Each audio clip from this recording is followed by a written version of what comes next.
प्रणाम मित्रों। तो चलिए आज हम लोग वर्णमाला के विषय में पढ़ेंगे। सर्वप्रथम हम लोग वर्णमाला के अंतर्गत वर्ण की परिभाषा को देखेंगे, अर्थात वर्ण कहते किसे हैं। भाषा की सबसे छोटी इकाई ध्वनि या वर्ण है। ध्वनि वर्ण का उच्चरित रूप है और वर्ण ध्वनि का लिखित रूप है। अर्थात भाषा की जो सबसे छोटी इकाई है वह वर्ण या ध्वनि है। वर्ण ध्वनि का लिखित रूप है और ध्वनि जो है वह वर्ण का उच्चरित या कथित रूप है। अर्थात वर्ण हम उस मूल ध्वनि को कहते हैं जिसके खंड या टुकड़े नहीं किए जा सकते। अब हम देखेंगे कि वर्णमाला किसे कहते हैं। वर्णों के व्यवस्थित समूह को वर्णमाला कहते हैं। अर्थात वर्णों का जो व्यवस्थित समूह होता है उसे हम लोग वर्णमाला कहते हैं। अब हम लोग देखेंगे कि हिंदी वर्णमाला के अंतर्गत कितने वर्ण आते हैं। मूलतः हिंदी में उच्चारण के आधार पर 45 वर्ण यानी कि 10 स्वर और 35 व्यंजन है, एवं लेखन के आधार पर 52 वर्ण यानी कि 13 स्वर और 35 व्यंजन और 4 संयुक्त व्यंजन है।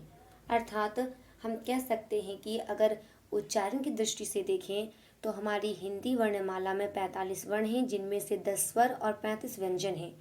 और लेखन की दृष्टि से देखें यानी कि लिखने के आधार पर देखें तो वह 52 वर्ण हैं, जिनमें 13 स्वर, 35 व्यंजन और 4 संयुक्त व्यंजन हैं। ये जो स्वर दिए गए हैं ये 13 स्वर हिंदी वर्णमाला के अंतर्गत आते हैं। उसके अंतर्गत अ, आ, ई, ऊ, री, ए, ओ और ओ जो है और अन और अ, ये सारे स्वर वर्ण के अंतर्गत आते हैं। इनमें से जैसे कि उच्चारण की दृष्टि से हम देखें तो 10 स्वर वर्ण आते हैं, जिनमें से अ, आ, ई, ऊ और ऊ, ए और ओ है। ये 10 वर्ण जो है वह उच्चारण की दृष्टि से स्वर वर्ण के अंतर्गत आते हैं। और अगर लिखने की दृष्टि से हम देखें तो ये 13 जो स्वर वर्ण दिए गए हैं ये 13 वर्ण हिंदी वर्णमाला के अंतर्गत आते हैं। उसके बाद वर्णमाला में कौन कौन से व्यंजन आते हैं। इसके अंतर्गत अस्पर्श व्यंजन आते हैं, उष्ण व्यंजन आते हैं, अंतस्थ व्यंजन आते हैं। अस्पर्श व्यंजन में आपका पूरा क वर्ग, च वर्ग, ट वर्ग, त वर्ग और प वर्ग जो है ये सारे अस्पर्श व्यंजन के अंतर्गत आते हैं। अंतस्थ व्यंजन के अंतर्गत य, र, ल और व आते हैं। और उष्ण व्यंजन के अंतर्गत तालव्य श, मूर्धन्य श, दंत स और ह, ये चारों वर्ण उष्ण व्यंजन के अंतर्गत आते हैं। यानी कि व्यंजन को 3 भागों में बांटा गया है। पहला स्पर्श व्यंजन, अंतस्थ व्यंजन और उष्ण व्यंजन। स्पर्श व्यंजन के अंतर्गत क वर्ग से लेकर के प वर्ग तक जितने भी वर्ण हैं वे आते हैं। अंतस्थ व्यंजन में य, र, ल, व आते हैं और उष्ण व्यंजन में श, श, स और ह आते हैं। अर्थात वर्णमाला में ये सारे व्यंजन जो हैं वे उच्चारण के तौर पर प्रयोग में लाए जाते हैं।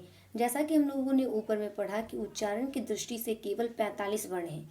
तो 45 वर्णों में ये जो है व्यंजन में 35 व्यंजन आते हैं और 10 स्वर आते हैं।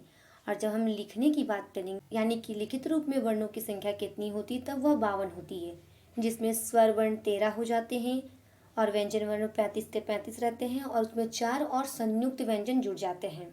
और लिखित रूप से जो वर्णों में 4 संयुक्त वर्ण आते हैं वे ये सब हैं।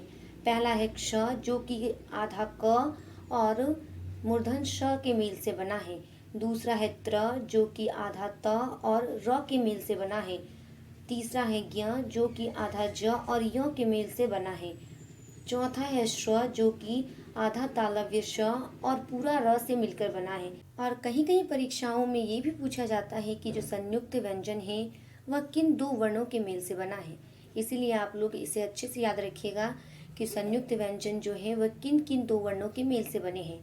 यानी कि क्ष जो है वह आधा क और मूर्धन्य श के मेल से बना है, यानी कि यह क और श के मेल से बना है। और जिसमें से क जो है वह आधा है, यानी कि पूर्ण क के मेल से नहीं बना है, आधा क के मेल से बना है। इसी को आप लोग ध्यान में रखिएगा कि आधा क के मेल से बना है कि आधा श के मेल से बना है, क्योंकि वहाँ विकल्प में ऐसा भी दिया जा सकता है कि पूरा क लिखा हो और उसके साथ साथ साथ में आधा श दे दिया जाए। तो इसमें आप लोगों को भेद समझना होगा और जानना होगा कि श जो है वह किसके मेल से बना है। तो इसका सही हो जाएगा कि आधा क और पूरा मूर्धन्य श के मेल से बना है। दूसरा वर्ण है त्र, जो कि आधा त और पूरे र से बना हुआ है। फिर ज्ञ जो है वह आधा ज और पूरे य के मेल से बना हुआ है।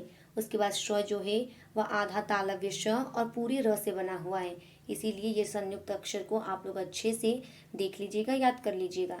और इन सभी को मिलाकर यानी कि लिखित रूप से जब हम लोगों को पूछा जाएगा तब 52 वर्णों की संख्या है, जिनमें से 13 स्वर हो जाएंगे, 35 व्यंजन हो जाएंगे और 4 संयुक्त अक्षर हो जाएंगे। तो ये इन सबको जब हम मिलाएंगे तब वह 52 वर्ण होते हैं। वरना ऐसे उच्चारण की दृष्टि से हम लोग देखेंगे तो वह केवल 45 है, जिसमें से 10 स्वर आते हैं और 35 व्यंजन आते हैं। यानी कि उसमें संयुक्त अक्षर को नहीं जोड़ा जाता है, यानी संयुक्त व्यंजन को नहीं जोड़ा जाता है, और उसमें 3 स्वरों को भी नहीं जोड़ा जाता है उच्चारण की दृष्टि से। लेकिन जब लिखने की दृष्टि से पूछा जाए या लिखने के आधार पर हम लोग कहेंगे तो वहाँ पर 52 वर्णों की संख्या होगी। अर्थात हम लोगों ने वर्ण के विषय में, वर्णमाला के विषय में और वर्णमाला के अंतर्गत आने वाले वर्णों के विषय में जाना। इसके बाद हम लोग स्वर के विषय में चर्चा अगले वीडियो में करेंगे। तब तक के लिए धन्यवाद।